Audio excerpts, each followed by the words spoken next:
शपथविधीसाठी आता खासदारांना फोन आल्याची माहिती मिळते। यामध्ये नितीन गडकरी, राजनाथ सिंह यांना आज भाजपकडून फोन केले गेलेले आहेत। तर नितीन गडकरी आणि राजनाथ सिंह आता तिसऱ्यांदा मंत्रिपदाची शपथ घेणार आहेत। यामध्ये नितीन गडकरी आणि राजनाथ सिंह यांना कोणती खाती आता यावेळी दिली जातात ते पाहणं महत्त्वाचं असणार आहे। सध्या नितीन गडकरींकडे मागच्या टर्ममध्ये रस्ते आणि विकास याचं खातं होतं, तर राजनाथ सिंह यांच्याकडे संरक्षण खातं होतं। त्यामुळे आता सुद्धा तीच खाती त्यांना मिळतात का ते पाहणं महत्त्वाचं असेल। या संदर्भात आपण अधिक माहिती जाणून घेऊयात आमचे प्रतिनिधी प्रमोद जगताप यांच्याकडून। प्रमोद, काय सांगाल, मंत्रिपदाच्या शपथविधीसाठी खासदारांना फोन गेलेत, कोणकोणत्या या ठिकाणी नेत्यांची नाव आहेत?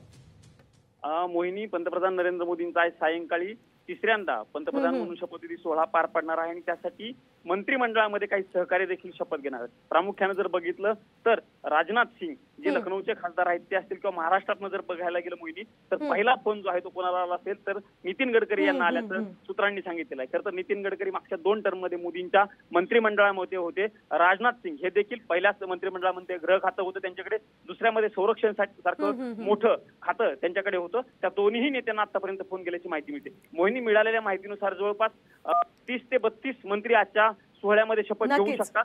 त्यासाठी नेमकं कोणाकोणाला आणखी फोन जातो हे बघणं महत्त्वाचं। नक्कीच प्रमोद, या संदर्भातले अपडेट्स तुमच्याकडनं घेत राहणार आहोत। तुर्तास धन्यवाद दिलेल्या या सविस्तर माहितीसाठी।